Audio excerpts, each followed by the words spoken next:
저는 60대 여자입니다. 여러분은 무자식이 상팔자라는 말을 어떻게 생각하세요? 저는 힘든 시절 저를 버틸 수 있게 한 존재가 아이들이라 제가 세상에서 가장 잘한 일이 제 아이들을 낳은 거라고 생각했던 엄마였는데요. 지금으로부터 5년 전 그렇게 살아온 제 인생을 후회했던 일이 있었어요. 저는 현재 아들과 연을 끊고 살고 있답니다. 부모로서 창피한 일이라고 생각해요. 하지만 제가 잘못 키운 아들이 저 때문에 인생을 망치는 꼴은 더는 볼 수가 없어서 그런 결정을 하게 됐는데요. 그래도 딸을 통해 가끔 아들 소식은 듣고 있어요. 물론 딸애가 제가 걱정할까 착한 거짓말을 하는지도 모르겠지만요. 그래도 듣기로 아들이 늦게나마 고생은 좀 할지언정 이젠 사람 구실을 하고 사는 듯합니다. 사람이 나이를 어느 정도 먹으면 의외로 좋은 게 참 많더군요. 물론 어느 정도 용기는 필요하지만 새로운 일에 도전할 수 있는 여유가 저는 참 좋네요. 그 여유가 가끔은 시간일 수도 돈일 수도 체력일 수도 있는데 한참 고생하던 때를 떠올리면 저는 제 인생에서 지금이 두 번째로 행복한 것 같아요. 왜 두 번째냐고요? 저에게도 빛나던 첫사랑이 있었거든요. 비록 절절한 그때 이루어지지 않아 서로 한 번의 이혼을 겪어서야 부부의 연을 맺었지만 저는 그 사람과 살던 20년이 가장 첫 번째로 행복했답니다. 살아온 세월이 많다 보니 그리 잘나지 못한 제 인생에도 사연이 참 많아요. 저는 지금 살고 있는 곳이 나고 자란 곳이에요. 그리고 저는 가난한 농가의 막내딸이었는데요. 위로 오빠가 4명이나 있어 막내라고 해도 딸이라는 이유로 언제나 뒷전으로 밀리곤 했었죠. 저 때는 모든 것이 아들 중심으로 돌아가는 그런 세상이었거든요. 가난할수록 아들에게 더 의지했으니까요. 그래서 저는 초등학교도 졸업하지 못했고 그래서 아이들을 낳고 아이들 학교에서 학기 초마다 내야 했던 서류에 저의 최종 학력을 물을 때면 저는 참 곤혹스러웠어요. 초졸도 아닌 제가 거기에 뭐라고 적어야 할지 저는 몰랐거든요. 그리고 아이들도 자기 잘못이 아닌데 그 서류를 낼 때마다 창피하다고 했는데 매년 겪는 치욕이자 수치였어요. 그래서인지 아들에는 어느 순간부터 아무도 확인 안 한다며 저의 최종 학력을 중졸로 적어내기 시작하더군요. 저는 말리지 않았어요. 오직 그게 스트레스면 그럴까 미안하기만 하더군요. 아이들 아빠와는 중매로 만났어요. 자동차 공장에 다니는 사람이었는데 저희 집에서는 그 정도 벌이도 안정적이고 저만 잘하면 편하게 살 수 있을 거라고 제 의사도 묻지 않고 저를 시집 보냈고 그러면서 친정은 있고 그 집 귀신이 되라고 하셨는데 말이 좋아 시집이지 부모님은 저를 버린 것과 다르지 않았어요. 그리고 한참이 지나고 외도를 하던 남편한테 들었는데요.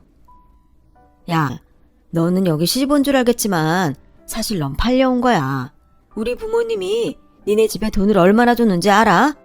뭐 하나 잘난 것도 없는 무식한 너를 그렇게 비싸게 사왔으면 감사한 마음으로 살긴 할 것이지 어디서 마누라 행사를 하려 들어. 넌 내가 바람을 피든 화투를 치든 신경 끄라고. 알겠어? 뭐라고요? 지금 말 다 했어요? 그리고 말이 되는 소리를 해요. 내가 다는 말할 수 없지만 나 돈 때문에 여기 시집 온 거 아니에요. 아이고, 꼴에 자존심은 있어서 그렇게 못 믿겠으면 우리 어머니한테 가서 물어봐.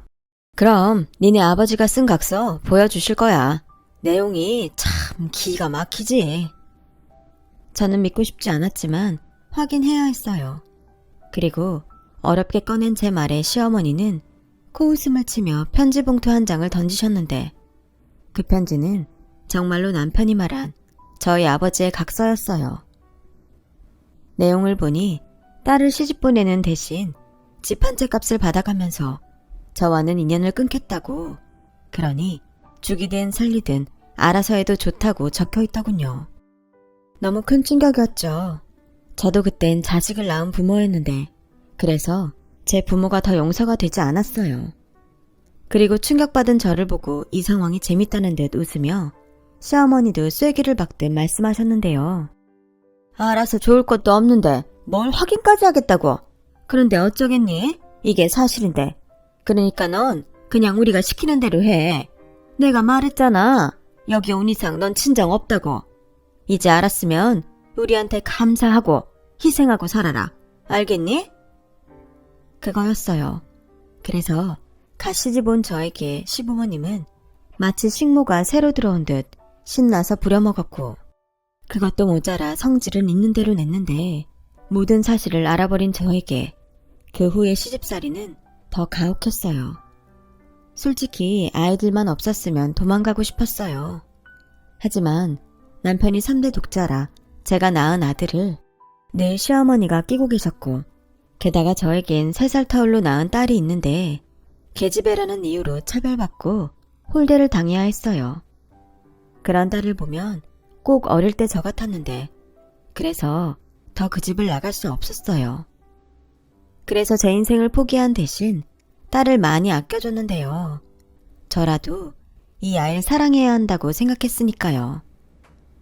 그러다 무슨 이변인지 시부모님이 차례로, 한 분은 지병으로, 한 분은 사고로 돌아가셨고, 그 전까지도 외도와 노름으로 속을 썩이던 남편이 저에게 이혼을 하자고 하더군요. 난 네가 낳은 애들은 필요 없어. 이미 너보다 예쁘고 젊은 애랑 살림까지 차렸고, 그 뱃속에 내 애도 있으니 이제부턴 거기에 충실하고 살 거야. 그러니까 선택해. 합의 이혼해주면 위자료라고 생각하고 전셋집 정도는 얻어줄게. 하지만 네가 꼴의 배우자라고 버티면 그땐 얄짤 없어. 난 어차피 너랑 안 살 거거든. 말이 좋아 선택이었지 저는 선택권이 없었어요. 그래서 과감하게 합의 이혼을 했죠. 처음부터 사랑해서 한 결혼도 아니고 아빠 노릇도 전셋집으로 대신하는 인간과 더는 서류라도 부부로 있고 싶지 않았어요. 그때 제 나이가 딱 30이었네요. 30이라니 지금 생각해도 젊었네요. 그 뒤 저는 친정도 찾지 않고 살던 광주에서 아이들과 목포로 갔어요. 목포로 가게 된 건 그 인간이 하도 고집을 부려서이기도 했어요. 같은 광주에서 살다가 우연이라도 마주치기 싫다는 거였죠. 그래도 어떡해요. 전세보증금이 아쉬운 저는 어디든 상관없다고 했네요. 그 뒤 아이들과 먹고 살기 위해 시켜만 주면 할 수 있는 일은 가리지 않고 했는데요. 아무리 열심히 살아도 애딸린 이혼녀라는 꼬리표는 저를 가뜩이나 힘든데 더 힘들게 했어요. 생각하기 싫은 구설에도 많이 올랐고요. 그래도 살아야 했기에 정말 악착같이 살았어요. 그러다 이혼하고 8년 정도 지났을 때 우연히 목포에서 같은 동네에 살던 친구를 만났어요. 그 친구는 저에게 좀 특별한 친구였어요.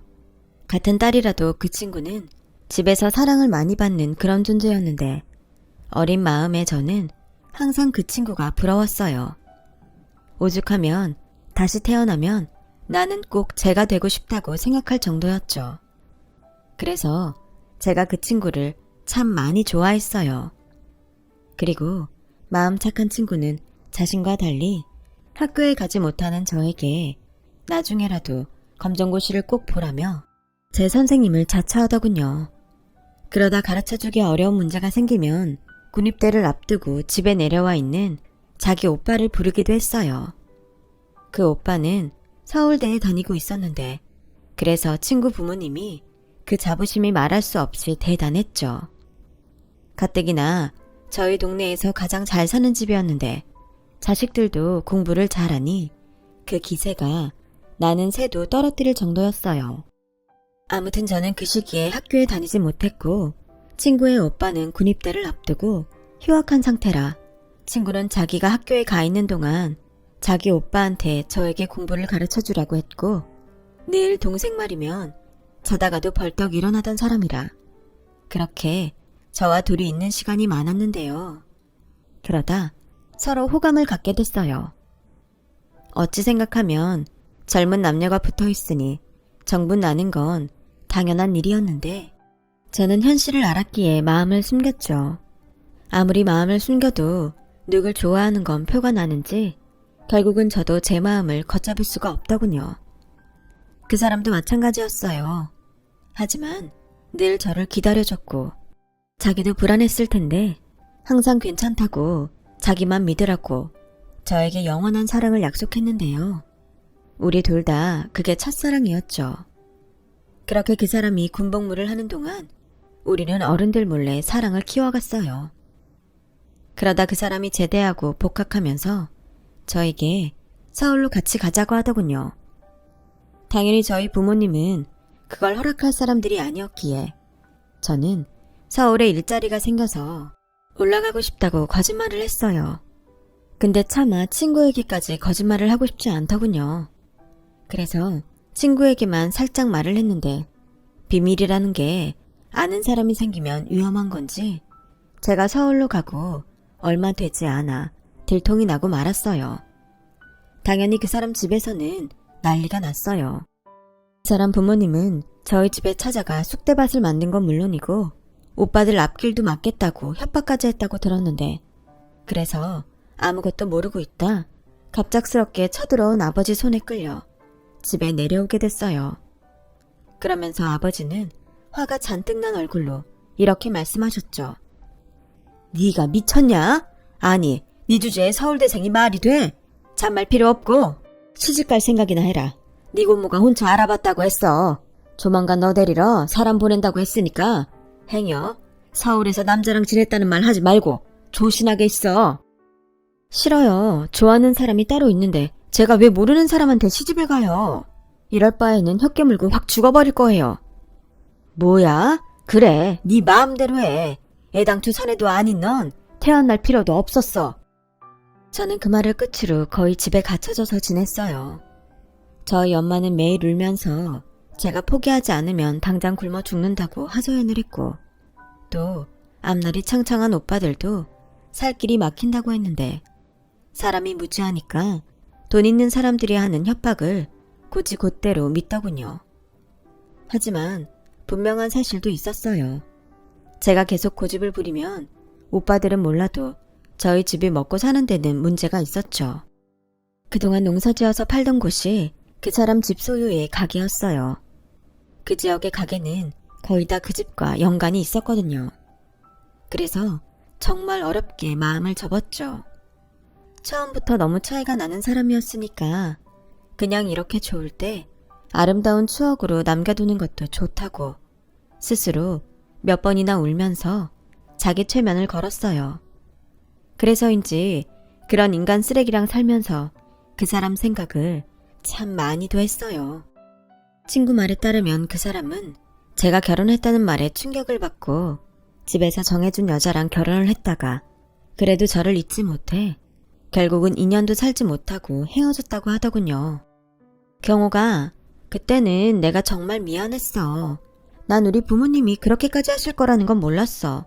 그냥 너랑 우리 오빠가 몰래 그렇게 지내는 게 안타까워서 얘기한 건데 그 일로 네가 시집까지 가게 됐으니 내가 우리 오빠 볼 면목이 없더라. 나 우리 오빠한테 엄청 미움받았어. 그랬니? 나도 살면서 솔직히 너 원망 많이 했어. 넌 다 가졌는데 네가 내 행복을 빼앗았다고 생각했지. 그러니까 나도 미안해. 우리 둘 다 비긴 걸로 하자. 그래, 고마워. 그리고 너 보고 내가 딱 생각한 건데 지금이라도 우리 오빠 다시 만나보면 어때? 아니지. 우리 부모님 이미 두 분 다 사고로 돌아가셨고 이젠 두 사람 말릴 사람도 없잖아. 마침 둘 다 혼자이기도 하니까. 마침 우리 오빠도 사업 때문에 목포에 있어. 목포에? 그렇구나. 목포에 있었구나. 근데 난 싫어. 왜? 넌 우리 오빠 안 보고 싶어? 보고 싶지. 분명 지금도 멋있을 거잖아. 근데 난 보다시피 엉망이라 이런 모습 그 사람한테 안 보여주고 싶어. 기집애, 너 지금도 충분히 이뻐. 본판이 어디 가니? 그러지 말고 한번 만나보기만 해. 이것도 인연이라면 인연인데 인생 한 번 살지 두 번 사냐? 우리 오빠 너 엄청 궁금해했어. 야, 우리 오빠 너무 불쌍해. 저는 친구의 고집으로 일단은 그냥 만나만 보기로 했어요. 솔직히 저라고 그 사람이 보고 싶지 않았던 건 아니었으니까요. 그래서 그날은 모처럼 화장도 하고 가지고 있는 옷 중에 가장 괜찮은 걸로 차려입고 나갔는데 다시 20살 그때로 돌아간 기분이 들더군요. 경호가 오랜만이다. 잘 지냈어? 잘 지냈어. 오빠는 그대로네. 영미한테 오빠 회사 차려서 잘 된다는 말은 들었어. 오빠 이제 사장님이구나. 사장은 무슨 그냥 작은 구멍가게야. 그나저나 경옥이 너 보니까 참 좋다. 그때 내가 끝까지 너를 붙잡지 못해서 내내 미안했어. 부모님은 두 분 다 잘 계시지? 아, 애들 있다는 말 들었어. 너 닮았으면 애들 인물은 훤하겠다. 내 눈에는 그렇지. 부모님은 솔직히 잘 몰라. 그렇게 시집가고 연 끊고 살았어. 지금이라고 뭐 다를 것 같지 않고. 나 한심하지? 아니야. 너라면 그럴 수 있지. 애들이 몇 살이야? 아들이랑 딸이라고 했나? 15살, 12살. 그래. 그렇게 큰 애가 있는 엄마라고는 보이지 않는데. 영미한테 들었어. 많이 힘들었다며. 뭐 이젠 다 옛날 일이지. 지금은 애들이 커서 괜찮아. 다행이다. 그럼 12살 애가 딸이야? 너 닮았으면 엄청 예쁘겠다. 난 딸 가진 친구들이 그렇게 부럽더라. 그러게. 요즘은 아빠들이 그렇게 딸을 좋아한다는데 우리 딸만 불쌍하지. 그래서 내가 이렇게 살아. 힘들어도 우리 애들 지키려면 힘을 내야지. 우리 경옥이 나보다 더 어른 같다. 멋지네. 원래 첫사랑은 그런 건가요? 남자라면 그 망할 놈 때문에 진절머리가 나는데 첫사랑 그 사람은 달랐어요. 그리고 가끔 서로 얼굴 보며 지내자고 하더군요. 제 안에 무슨 불씨가 있었는지 결국엔 아무리 자제하려고 해도 끝내는 다시 타오르고 말더군요. 그 사람도 마찬가지였고요. 그래서 오빠 동생 하기로 한 약속은 의미가 없었어요. 그리고 이윽고 이제라도 함께 살자고 청혼을 받았는데 솔직히 너무 행복했지만 아이들이 있으니 선뜻 결정할 수가 없었어요. 그래서 아이들한테 물어봤죠. 그랬더니 뭐? 엄마, 언제 다른 남자를 만났던 거야? 나는 새아빠 싫어. 아빠가 없는 것도 아닌데. 넌 널 버린 아빠를 아직도 기다리니? 그래도 니들 아빠라 내가 나쁜 말은 하고 싶지 않다만 네 아빠 엄마랑 이혼하자 연락처도 바꿨어. 지금은 어디서 뭐라고 사는지도 몰라. 나도 엄마랑 같아. 난 아빠 싫어. 아빠가 먼저 바람피고 우리 버린 건데 오빠는 그런 아빠가 좋다는 거야? 그럼 오빠야말로 아빠 찾아가. 그럼 되겠네. 난 엄마 재혼하는 거 찬성이야. 찬성 안 할 이유가 없는 거 아니야? 세영아, 그만해. 오빠도 속상해서 그런 거야. 박세영, 이 바보야. 새아빠가 너 구박하면 그땐 어쩔래? 엄마 재혼하면 너랑 나는 찬밥이라고. 알지도 못하면서. 명준이는 그게 걱정이구나. 알았어. 엄마는 니들이 싫다고 하면 재혼 안 해. 대신 딱 한 번만 그 아저씨 만나고 결정하면 안 될까? 엄마 부탁이야. 아들애는 어쩔 수 없다는 듯 저의 부탁을 들어줬어요. 그리고 딸아이는 그래도 아빠가 많이 그리웠는지 그 사람을 만나러 가는 날 설레했는데요. 평소 딸을 갖고 싶었던 그 사람과 아빠가 그리운 딸이 만나니 처음은 어색했어도 나중엔 아주 부녀상봉이 따로 없었어요. 하지만 지 동생이 그러면 그럴수록 아들애는 그 사람을 받아들이지 못했고 그래서 재혼하기까지 2년을 넘게 기다렸죠. 그 사람이 먼저 그렇게 하자고 했어요. 난 지금이라도 당장 같이 살고 싶지만 명준이 마음 다치게 하면서 그러고 싶지는 않아. 끝까지 아빠로 인정 못 받아도 되는데 적어도 날 거부하지 않을 때까지는 기다리려고. 고마워. 그리고 미안해. 오빠도 명준이 때문에 상처받았을 텐데. 괜찮아. 나는 영원한 아군 세영이가 있잖아. 요즘은 일하다가도 세영이 생각이 난다니까.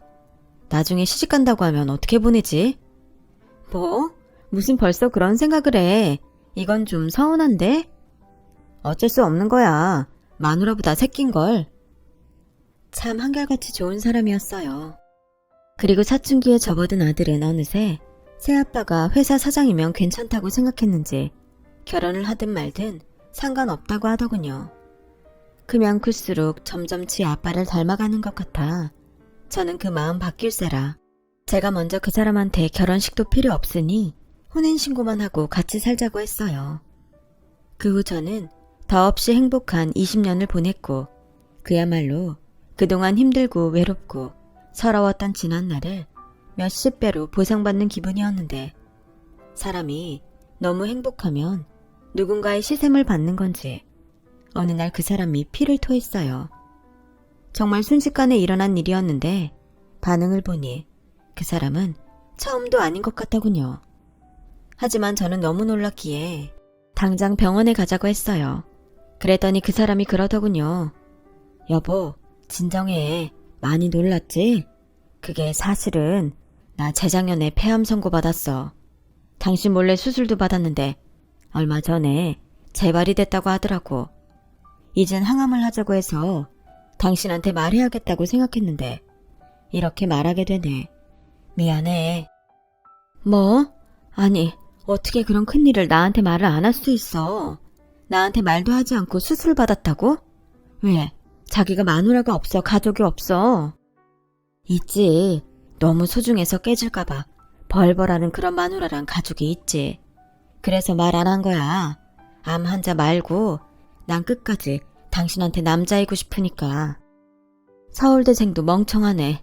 아니 그런 상황에 그런 생각을 했어. 당신이 이럴까봐 어떻게든 혼자 이겨내려고 했지.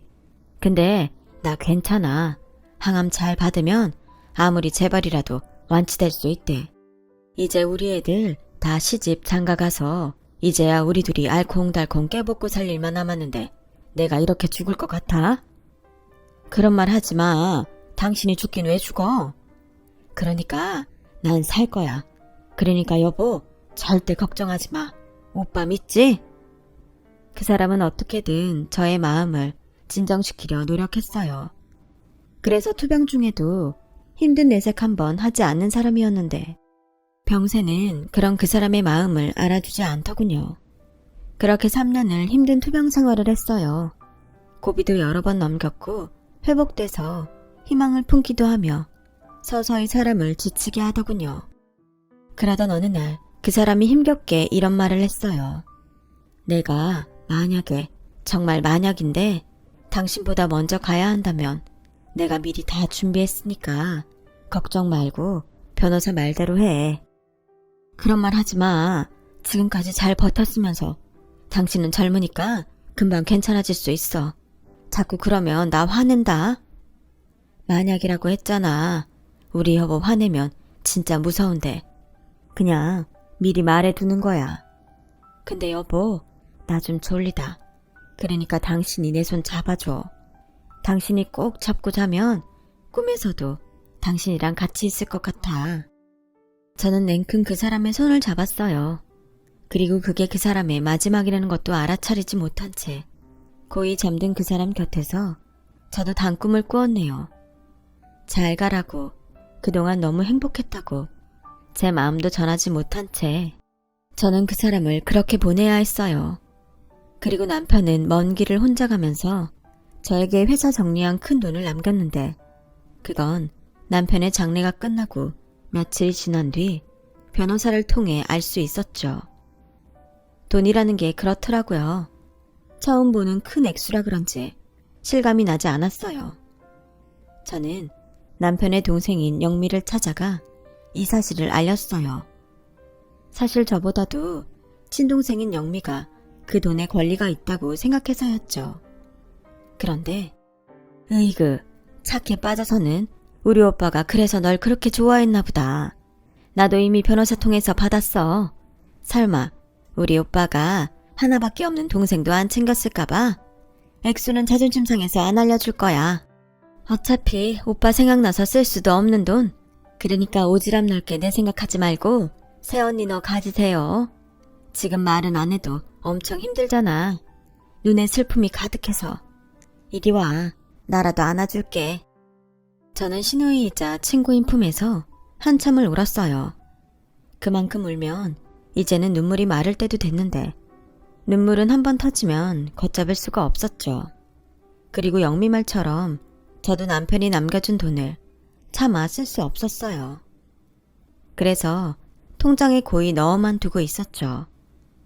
그렇게 거진 1년을 남편의 빈자리를 그리워하며 두문 분출하고 살다 보니 어느새 살도 몰라보게 빠졌고 혼자 지내다 보니 마음이 외롭고 힘들어진 그때 생전 잘 오지도 않던 아들 내외가 저를 찾아왔어요. 딸에게 제 얘기를 듣고 걱정돼서 왔다며 지 차와 이제 막 돌이 지난 손주를 데리고 왔는데 솔직히 반갑더라고요. 집에 모처럼 사람이 많으니 온기가 느껴지는데 저도 할머니라고 손주를 보니 자꾸만 웃음이 나는 게 모처럼 행복했어요. 그리고 아들이 오래 고민을 했다며 이런 제안을 했는데요. 엄마, 여기 집 정리하고 서울에 우리랑 같이 지내요. 아저씨 돌아가신 지도 벌써 1년이나 지났는데 엄마 모습 보니까 이러다 엄마도 큰일 날 것 같아요. 됐어. 엄마는 괜찮아. 마음만 받을게. 엄마, 그러지 말고 내가 하자는 대로 해요. 내가 장남인데 여기 엄마 혼자 계시는 게 편하겠어요. 안 그래도 언제고 엄마 모셔야지 생각은 하고 있었어요. 근데 세영이가 엄마가 요즘 힘들다고 해서 그날을 좀 당길까 하는 거예요. 벌써 이 사람이랑 얘기도 끝났어요. 이 말이 맞아요, 어머니. 저 때문이시라면 저야 어머님이 와주셨으면 해요. 사실 요즘 애 보랴 집안일 하랴 이 사람 가게 일 도우랴 제가 너무 힘들거든요. 어머님이 저 좀 도와주시면 안 될까요? 저는 친정도 멀어서 도움 청할 수도 없는 거 어머님도 잘 아시잖아요. 엄마, 사실은 우리가 엄마 도움이 필요해요. 지금 가게가 정말 잘 되는데 물 들어올 때 노저울 했다고 이참에 가게를 넓히려고요. 마침 우리 전세 계약도 끝나서 이사도 해야 하고 겸사겸사 여기 집 팔면 작더라도 아파트 정도는 살 수 있으니까. 엄마도 뉴스 봐서 알죠? 서울 집값 무섭게 오르고 있잖아요. 이왕 살 집이면 지금은 하루라도 빨리 사는 게 이득이에요. 막말로 엄마 계속 여기 있어봤자 아저씨 생각만 더 나지. 그러다가 쓰러지기라도 해봐. 그럼 나랑 세영이는 다 서울에 있는데 그땐 어쩌려고. 그러지 말고 이번엔 아들 말 들어요. 나도 아들 노릇하려고 하는 건데 우리랑 같이 살면 맨날 우진이 크는 것도 옆에서 다 볼 수 있는데 세상에 나 같은 아들이 어디 있나? 어머니, 저도 이렇게 부탁드릴게요. 아무리 자식이 예뻐도 너무 힘들어요. 제가 잘할 테니까 저희랑 같이 사세요. 네? 솔직히 그때 아들 내외가 돈 때문에 저를 찾아왔다는 건 저는 모르지 않았어요. 하지만 1년 동안 혼자 있으면서 저도 마음이 많이 약해졌는지 눈앞에서 방실방실 웃는 손자 얼굴에 저는 아들의 제안을 받아들였고 그렇게 남편과 둘이 살던 목포 아파트를 팔아 아들이 서울에 있는 30평대 아파트를 사는데 보탰는데요. 돈도 돈이지만 아들 내외와 손주랑 함께 지낼 수 있다고 생각하니 허전했던 마음이 채워지는 그런 기분이 들었어요. 그렇게 저는 아들 내외와 함께 살게 됐죠. 제 돈이 아들 돈보다 많이 들어간 아파트지만 아들 명의로 해주면서 저도 엄마 노릇을 한다고 생각했네요. 가뜩이나 가장으로 힘들 텐데 지 이름으로 아파트라도 있으면 심적으로 의지가 되지 않을까 싶은 마음이었죠. 하지만 그건 그리 현명한 판단은 아니었나 봅니다.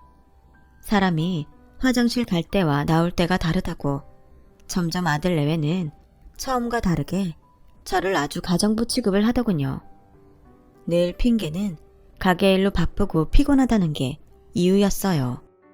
아무리 제가 부산을 떨어도 저도 나이가 있어 체력에 한계가 있는데 아들 내외는 그런 생각은 전혀 안 하는 것 같았어요. 엄마, 아파트 단지만 돌아도 요즘 손주 손녀 보는 할머니가 얼마나 많은지 아세요?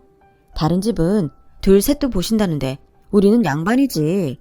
게다가 엄마는 다른 노인들보다 젊으시잖아요. 어머니, 제가 너무 힘들어서 그래요. 산후조리를 잘 못했는지 몸이 우진이 낳고 완전히 갔어요. 저는 할 말이 없더군요. 그래도 어쩌겠어요. 제 자식이고 제 손자인데 그냥 제가 참자 싶었어요. 그런데 그렇게 떠넘겼으면 말이라도 하지 말던가. 며느리는 아이가 조금이라도 감기 기운이 있으면 저를 아주 잡아먹을 듯 몰아세웠어요. 어머니, 애 콧물 나오잖아요. 엉덩이 보니까 발진도 있고 어머니 대체 애도 제대로 안 보고 뭐 하셨어요? 요즘 어린이집에서 감기가 유행이라고 하더라. 나도 본다고 봤어. 기저귀도 자주 갈아주는데 살성이 약한지 계속 그래서 좀 전에 병원 다녀왔다. 그렇게 네 자식 걱정이면 네가 보면 되잖아. 어머니, 제가 밖에서 놀다 오는 것도 아니고 어머님 아들 돕느라 그런 건데 그렇게 말씀하시면 저 서운해요. 말은 바로 해야지. 내 아들 돕는 게 아니고 니들 돈 버는 거 같이 하는 거잖아. 나한테 월급 주는 것도 아니면서. 어머, 어머니야말로 여기 공짜로 계시는 거잖아요. 생활비 한 번 주신 적 없으시면서. 그럼 어머니도 밥값은 해야 하는 거 아니에요? 저는 정말 기가 막혔어요. 요즘 며느리들이 시어머니를 우습게 안다는 소리를 어디서 듣곤 했는데 그게 제 얘기더라고요. 그 후 저도 예전 같은 마음으로 집에 있을 수 없었어요. 그동안은 아이들 돕는다는 마음으로 하나라도 더 체력이 닿는 한 반찬이라도 하나 더 만들고 빨래라도 하나 더 돌리라고 했는데 다 하기 싫어지더군요. 그러니 저와 며느리는 더욱 사이가 나빠졌어요. 걸핏하면 저에게 게으르다며 애한테도 신경 못 써주는 것 같아 자기가 속상하다고 눈물바람을 하는데 아들이 그걸 보고 저에게 이렇게 말했어요. 엄마 원래 이런 사람이었어요? 다른 사람도 아니고 아들 집안일이고 엄마 손주 보는 일인데 게다가 우진이 어린이집 가면 엄마는 그땐 놀잖아요. 막말로 아들 가게 와서 청소라도 해주면 내가 얼마나 장사하기 수월하겠냐고요. 그런데 난 그런 것도 말 안 하는데 엄마는 정말 너무해요. 아들도 지 마누라 치마폭에 쌓이면 소용없다고. 저는 이렇게 사는 게 맞는 건가? 저의 선택을 후회하며 거진 1년을 살았어요. 이미 아파트 명의도 아들 앞으로 해줘서 그야말로 개털 신세가 되었죠. 그러다 더 못 버티겠다는 사건이 일어났는데 그렇게 잘 된다고 큰소리 떵떵 치던 가게가 경기 악화로 재정적 문제가 생겨났어요. 물가도 많이 올랐고 월세도 가게를 넓히는 바람에 비싸진 데다 손님이 점점 줄어들기 시작하니 아들은 속수무책으로 무너졌죠. 그러면서 이번에도 저에게 손을 벌리려 했어요. 엄마, 혹시 집 팔고 남은 돈 없어요? 아니면 아저씨가 남겨준 유산 같은 건? 유산? 그런 건 없었다.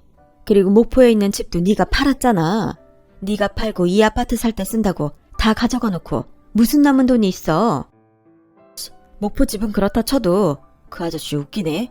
20년 동안 한 입을 덮고 살았으면서 한 푼도 안 남겼다고요? 회사 운영한다고 그렇게 잘난 척을 하더니 정작 재산은 딴 데 준 거네. 너 무슨 말을 그렇게 하니? 생전 아버지라고 인정도 하지 않더니 너 힘들어졌다고 지금 그 사람 유산 타령하는 거야? 어머니, 저희가 정말 어려워서 그래요. 그러면 그동안 모았던 돈도 없으세요? 어머니 살림하시면서 저축이나 그런 것도 없으셨어요? 없다. 내가 그런 돈이 어딨니? 니들 결혼할 때 생각 안 나? 둘이 한 푼도 없는데 애 가졌다고 그래서 내가 전세 보증금이랑 가게 보증금 해줬잖아. 그리고 치사한 것 같아 말하기 싫은데 이 집도 목포집 팔아서 산 건데 내가 무슨 돈이 더 남아있겠니? 빚 없는 것만으로도 다행이지. 됐어 그럼. 세영이한테 말해서 돈 좀 빌려봐요. 세영이 그거 나 오빠 취급도 안 하고 상대 안 하려고 하니까 엄마가 말 좀 잘해봐요. 그러는 너는 네가 오죽 그러면 네 동생이 그러겠냐. 그리고 세영이 걔도 전업주부인데 그럴 돈이 어딨어. 어머니 정말 너무하세요. 아가씨한테 물어보지도 않으셨으면서. 내 아들도 문제지만 너도 참 대책이 없다. 그동안 핸드폰 값 없다고 카드값 빵꾸나게 생겼다고 네 신우한테 손 벌렸잖아. 벌이가 있는 것도 아닌데 지도 지 남편 눈치 보이겠지. 그러니 지 오빠 연락도 피하고 그러는 건데 나까지 보태라고? 그것도 푼돈도 아닌 목돈을? 됐어요. 괜히 엄마는 자기가 싫으면서 그래요. 공짜로 여기서 살면서 엄마는 딸 걱정은 그렇게 하면서 아들 걱정은 안 해요. 정말 기가 막혔어요.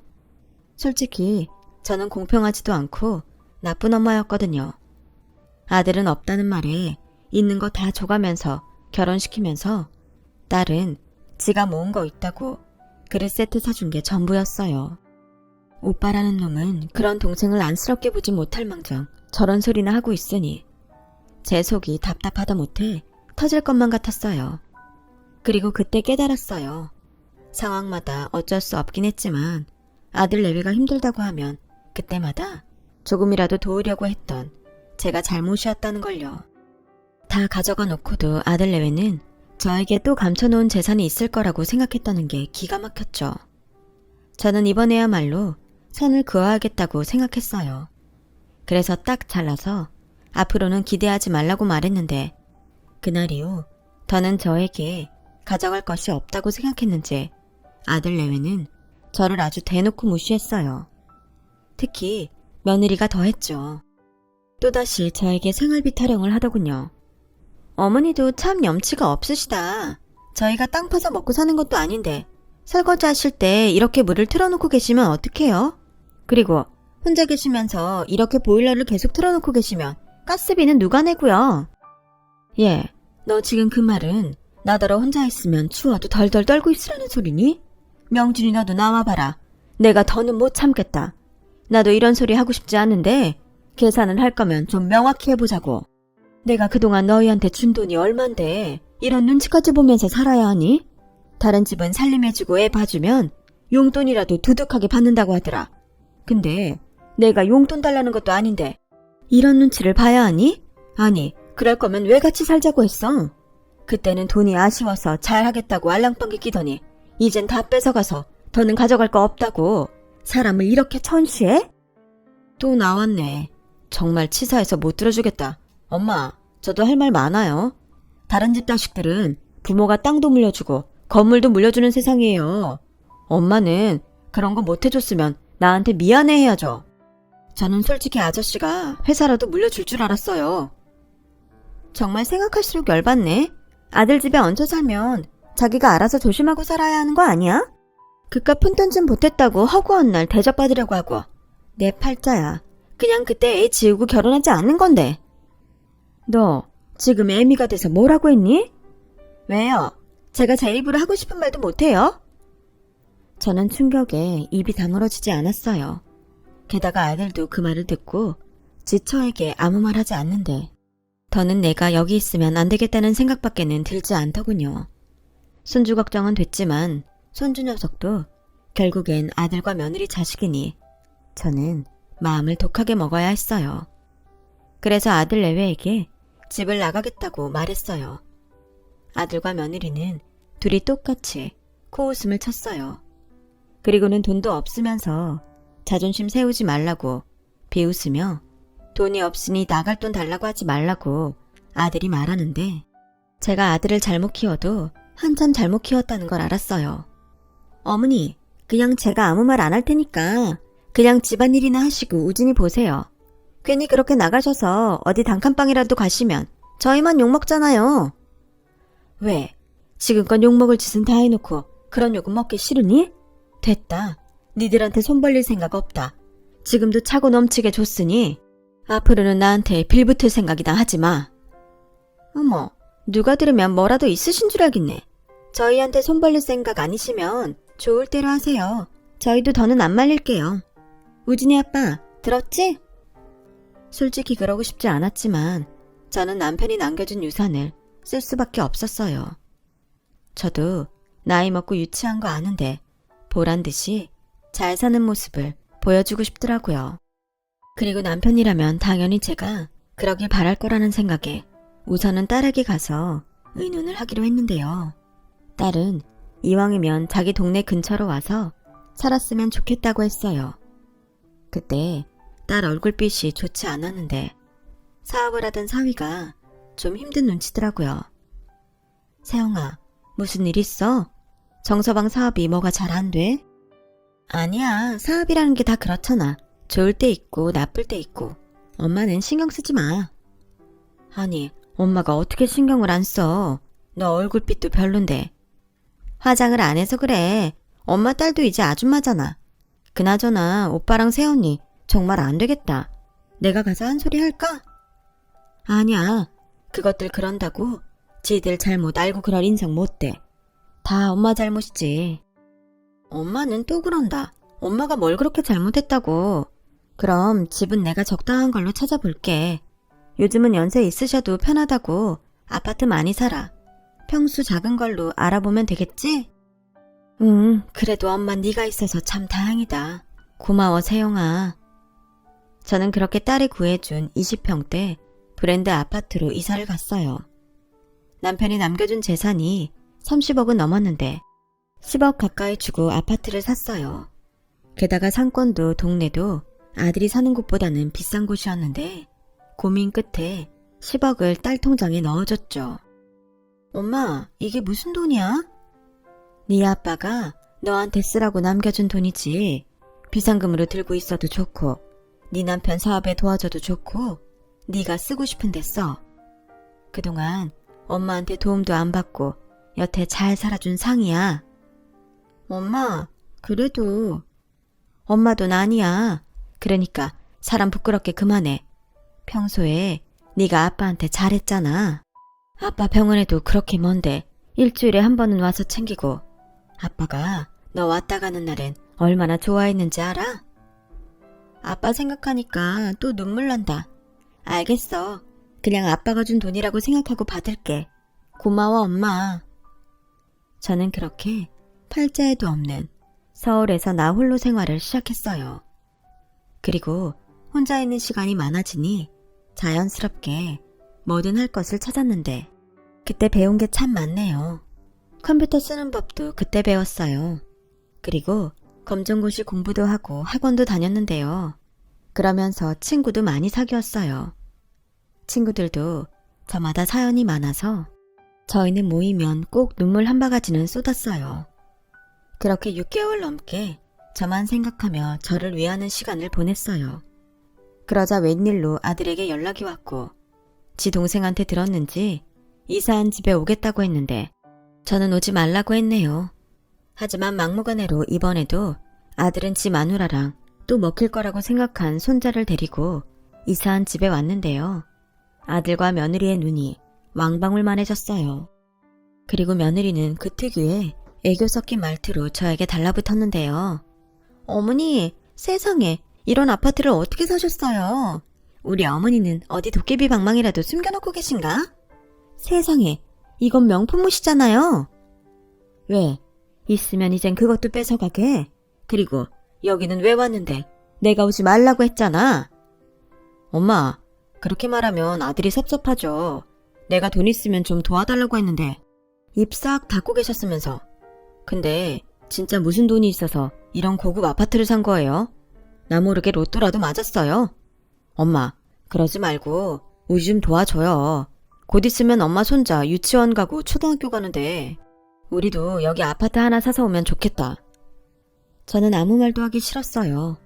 결국 저한테 더 뜯어가겠다고 온 건데 저는 한마디도 하지 않았네요. 그랬더니 그 다음날부터 며느리는 반찬이라며 아주 제 집에 출근 도장을 찍더군요. 그럴 때마다 힘들게 손주를 달고 왔어요. 제가 이번에도 손주를 봐서 넘어왔으면 하는 계략이었겠죠. 그리고 또다시 아들 내외에겐 문제가 터졌어요. 그래서 며느리가 울면서 찾아와 저에게 애원했는데요. 들어보니 저도 참 기가 막히더군요. 어머니, 그 인간이 남들 다 한다고 아파트 담보로 대출받아서 주식을 했어요. 말로는 사는 게 너무 힘들어서 주식해서 돈 좀 벌어보려고 그랬다는데 다 까먹고 저희 집 경매로 넘어갈 판이에요. 어머니 아들이 사고친 거니까 어머님이 해결해 주세요. 저 안 그러면 이번엔 정말 이혼해야 해요. 어머님은 아들이 이혼당했으면 좋으시겠어요? 너 말이 좀 이상하다. 내가 주식을 하라고 한 것도 아닌데 왜 나한테 그래? 어머니, 어떻게 자식이 위기에 처했는데 그런 말씀을 하세요? 이렇게 좋은 집에 사시고 명품 들고 사시면서 그럴 돈은 있는데 아들을 모른 척한다는 게 말이 돼요? 왜 말이 안 되니? 나는 뭐 평생 니들 구멍난 독에 돈을 부어야 해? 세상에, 어머니 돌아가시면 제사 지낼 사람은 어머니 아들이에요. 어차피 지금 갖고 계신 것도 어머니 돌아가시면 우진 아빠 건데 미리 줄 수도 있는 거잖아요. 누가 그래? 내가 그때 말했을 텐데 이미 해준 것도 차고 넘치게 해줬다고. 더 이상 빌붙지 말라고 말했는데 잊었니? 어머니, 그땐 이런 돈이 있는지 제가 몰랐잖아요. 세상에 며느리인 저한테 해주신 것도 없으면서 정말 너무하세요. 그러니까 낳지 마시죠. 괜히 낳아서 제 인생만 망쳤잖아요. 저는 기가 찼어요. 제가 제 아들이랑 결혼하라고 한 것도 아닌데 왜 그런 아들을 낳아서 자기를 만나게 했냐니 말이 나오지 않더군요. 그래서 이혼을 하든 말든 마음대로 하라고 하고 며느리를 내쫓아버렸어요. 그랬더니 그날 저녁 아들이 술이 떡이 돼서 절 찾아왔어요. 자기가 저 때문에 이혼당하게 생겼다고 책임지라고 아주 난리도 아니더군요. 그러면서 또 한 번 어처구니 없는 말을 했어요. 내가 여기 오기 전에 이 집 시세를 부동산에 물어봤거든요. 그랬더니 14억 정도 된다고 하대요. 얘기 길게 하지 않을게요. 정말 마지막이라고 생각하고 이 집 팔아서 저 주세요. 그러면 앞으로는 엄마한테 손 안 벌리고 없는 자식으로 살게요. 뭐? 이젠 하다하다 그런 말까지 하니? 나는 왜 매번 널 도와야 해? 자식이라서? 내가 널 낳은 게 네 처말대로 잘못인 거니? 난 여기 팔 생각 전혀 없다. 그동안 받아간 돈 생각하면 난 여기까지는 못 올 것 같은데 너도 참 딱 네 생부를 닮았구나. 엄마는 항상 그런 식이었어요. 아저씨랑 아빠 비교하면서 날 아빠랑 똑같다고 그런 식으로 말했잖아요. 그래서 난 이렇게밖에는 못 살았어요. 그래서 걸핏하면 누구 패서 합의하게 하고 사업한다고 돈 거덜내고 그랬니? 그때마다 그거 막아준 게 누군데? 네 친부도 아니고 그 사람이었어. 근데 너 고맙다고 말해본 적 있어? 엄마랑 사는데 엄마 아들한테 그 정도는 해줄 수 있는 거죠. 솔직히 말씀하세요. 아저씨한테 받은 유산 있는 거죠? 아무리 머리를 굴려도 그것밖에는 없어요. 그럼 서류상 자식인 나도 지분이 있잖아요. 그렇게 말로는 친자식이라고 하더니 회사도 안 물려주고 유산도 없다고요? 당장 나가. 다른 건 다 참아도 그 사람한테 네가 뭐라고 하는 건 나 안 참는다. 살아생전 네가 아들 노릇한 게 뭐가 있다고 뭘 바래 바라긴. 네 말대로 친자식도 아니잖아. 네가 무슨 권리가 있어. 아빠라고 부른 적도 없으면서. 그야 그건. 너 똑똑히 들어. 내가 마음 독하게 먹었으면 너 그때 내가 네 친아버지 수소문해서 보낼 수 있었어. 너도 네 친아버지 어떤 인간인지 알지? 그러니 이젠 더는 나 찾아오지 마. 난 네 집에서 다 두고 나올 때 네 엄마 역할도 다 두고 나왔다. 난 이제 네가 망하든 이혼을 하든 상관없다. 네 인생이잖아. 나는 내 인생을 살 거야. 그러세요 그럼. 저는 이대로 한강에 가서 뛰어내려야겠네요. 뉴스로 아들 소식 보시면 되겠네요. 그래, 내가 꼭 챙겨보마. 아들은 눈에 실핏줄이 다 터질 것 같은 얼굴로 저를 노려보다 포기하고 돌아갔어요. 그리고 몇 달은 잠잠하다 싶었는데 한 번은 아들한테 전화가 계속 오더군요. 저는 받지 않았어요. 그러자 핸드폰 번호를 바꿔서 전화를 했어요. 엄마, 저 이번에 진짜 이혼당하고 길거리에 나앉게 생겼어요. 엄마, 한 번만 살려주세요. 엄마 아들 이번엔 정말로 죽게 생겼다고요. 제가 미우시면 우진이 생각해서라도 좀 도와주시면 안 돼요? 엄마 돈 있잖아요. 정말 지긋지긋하다. 이젠 제발 정신 좀 차려라. 난 널 도와줄 능력이 없대도. 저 엄마가 세영이한테 돈 준 거 다 알아요. 정서방 사업 거의 망할 뻔했는데 무슨 일로 위기를 넘겼나 알아보니까 엄마가 아저씨 유산으로 도와준 거던데 어쩜 그럴 수 있어요? 그것도 참 대단한 능력이다. 어떻게 또 그건 알았니? 근데 세영이한테 준 돈보다 너한테 준 돈이 더 많아. 그래서 줬어.